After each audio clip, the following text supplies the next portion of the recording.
নমস্কার, আপনারা কিভাবে এনরোলমেন্ট আইডি নম্বর দিয়ে আধার কার্ড কিভাবে ডাউনলোড করবেন সেইটার ভিডিও আজকে দেখানোর চেষ্টা করব।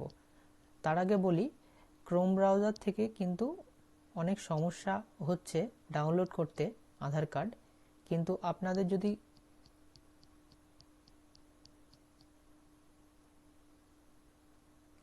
যদি আধার কার্ড ডাউনলোড করতে ক্রোম ব্রাউজার থেকে কোনো অসুবিধা না হয়, তাহলে ক্রোম ব্রাউজারই করবেন। এবং ক্রোম ব্রাউজার থেকে যদি কোনো প্রবলেম হয়, তাহলে ক্রোম ব্রাউজার বাদে আপনারা অন্য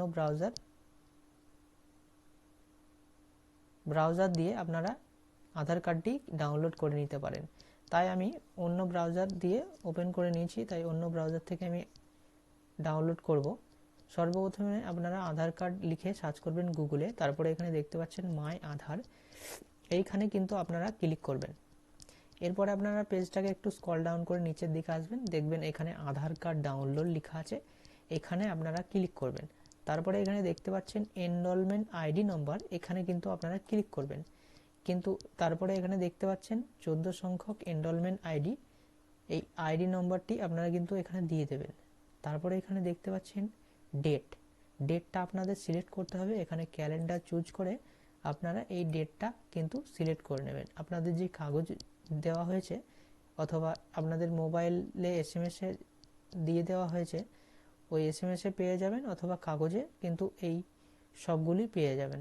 তারপরে এখানে দেখতে পাচ্ছেন সিলেক্ট ইট টাইম, এখানে কিন্তু আপনাদের টাইমটাকে দিয়ে দিতে হবে।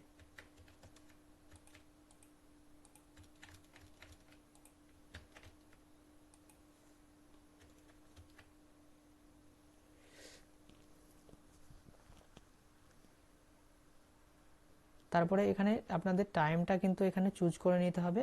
আপনাদের কাগজে অথবা মোবাইলে এসএমএস করে পাঠানো হয়েছে সেটা দেখে দেখে কিন্তু এই টাইমটা আপনারা এখানে দিয়ে দেবেন। এখানে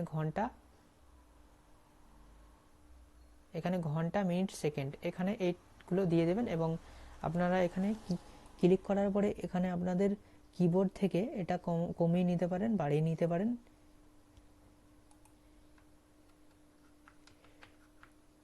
তারপরে আপনারা এখানে ক্যাপচার দেখতে পাচ্ছেন, ক্যাপচারটা দিয়ে সেন্ড ওটিপিতে আপনারা কিন্তু ক্লিক করবেন। এরপরে দেখতে পারবেন ডাউনলোডের অপশান, এবং ডাউনলোডে আপনারা ক্লিক করে আধার কার্ডটি কিন্তু ডাউনলোড করে নেবেন। এইভাবে আপনারা খুব সহজে কিন্তু আধার কার্ডটি ডাউনলোড করে নিতে পারবেন। বন্ধুরা, এই ছিল আজকের ভিডিওটি প্রথম থেকে শেষ পর্যন্ত দেখার জন্য আপনাদের অসংখ্য ধন্যবাদ জানাই।